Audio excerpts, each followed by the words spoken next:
میں صلاح الدین ایوبی کی خبر پر گیا اور نوجوانوں میری کیفیت یہ ہو گئی کہ میں ایک چھوٹے بچے کی طرح ہچکیاں لے کر رو رہا تھا جب اپنے آپ کو صلاح الدین ایوبی کی خبر کے سامنے دیکھا، اور مجھے یاد آ گیا وہ صلاح الدین ایوبی کی بہادری کے کارنامے،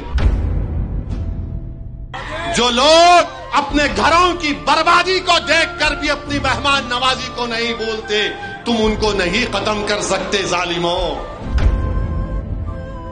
میں گیا تھا 2006 میں جب یہی ظالم، یہ حکومت جب بیروت پر بمباری کر رہی تھی، اس وقت کچھ 32 مسلمانوں کے MP تھے، میٹنگ ہوئی کہ سب جائیں گے، خیر وہ کیا وجہ تھی کوئی نہیں آئے، میں اکیلا دمشق گیا۔ دمشق میں جب اترا تو بیروت کا ایئرپورٹ بند تھا، تو دمشق سے آپ کو بیروت جانا پڑتا تھا۔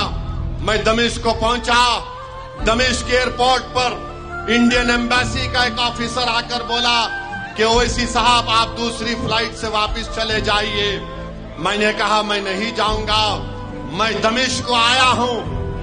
میں نے کہا کہ میں جب دمشق کو آ چکا ہوں میں دمشق کو دیکھنا چاہوں گا۔ تو مجھ سے کہا کہ آپ کیا دیکھنا چاہیں گے دمشق میں؟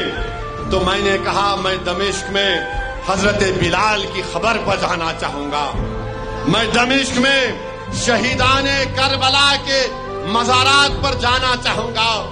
میں نے کہا کہ میں نے سنا کہ یہاں پر ابن العربی کی بھی خبر ہے، میں وہاں پر جانا چاہوں گا۔ میں نے کہا کہ یہاں پر امام حسین کی بہن حضرت زینب کا بھی روزہ ہے، میں وہاں پر جانا چاہوں گا۔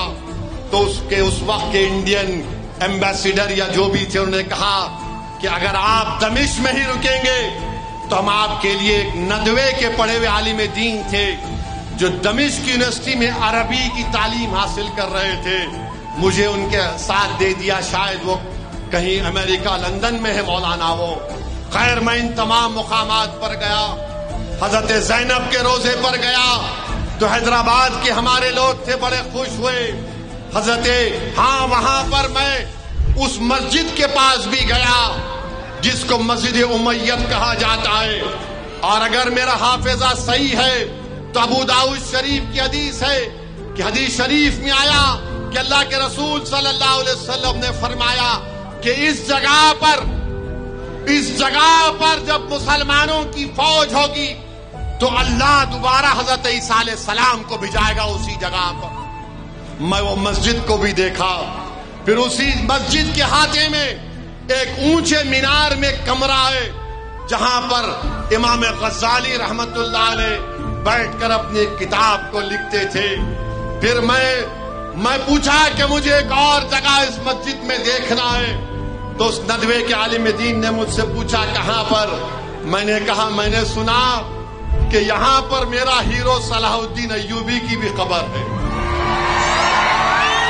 تو مجھے کہا کہ ہاں اس مسجد کے ہاتھے میں ہے۔ میں صلاح الدین ایوبی کی خبر پر گیا، اور نوجوانوں میری کیفیت یہ ہو گئی کہ میں ایک چھوٹے بچے کی طرح ہچکیاں لے کر رو رہا تھا جب اپنے آپ کو صلاح الدین ایوبی کی خبر کے سامنے دیکھا، اور مجھے یاد آ گیا وہ صلاح الدین ایوبی کی بہادری کے کارنامے۔ نور الدین زنگی کی بھی خبر تھی۔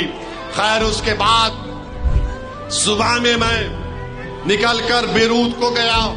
میں بتا رہا ہوں بیروت کے وہ جو وہاں کے لوگ ہیں وہ موت سے نہیں ڈرنے والے ہیں، وہ موت سے نہیں ڈرتے۔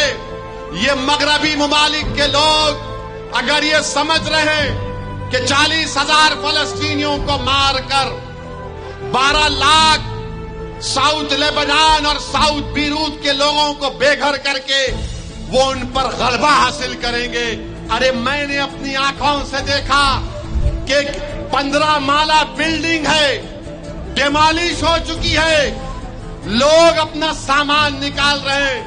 کسی نے ان سے کہا کہ یہ ہندوستان سے آیا ہے، تو میرے پاس آیا اور مجھے روتے ہوئے کہا کہ میرے بھائی مجھے معاف کر دینا۔ میں اس سے کہا کہ میرے بھائی آپ کی آنکھ میں آنسو کیوں ہیں؟ میرے آنکھ میں آنسو ہے اتنی بربادی کو دیکھ کر. اس نے کہا کہ میرے دوست تم ہمارے مہمان ہو, ہم تمہیں کچھ بھی نہیں کھلا سکتے, کم سے کم یہ چائے تم پی لو اور بسکٹ کھا لو. جو لوگ اپنے گھروں کی بربادی کو دیکھ کر بھی اپنی مہمان نوازی کو نہیں بولتے, تم ان کو نہیں ختم کر سکتے ظالموں, تم ان کو ختم نہیں کر سکتے. ارے وہ لوگ موت سے محبت کرنے والے ہیں, یہ موت سے ڈرنے والے نہیں ہیں. یہ ظالم بنیامین نتنیاہو, تو وہاں پر مار رہا ہے بیروت میں, تو فلسطینیوں کو مار رہا ہے. انشاءاللہ تعالی عن قریب میں بھی قدرت تیرا خاتمہ کرے گی, ان ظالموں کا اللہ خاتمہ کرے گا.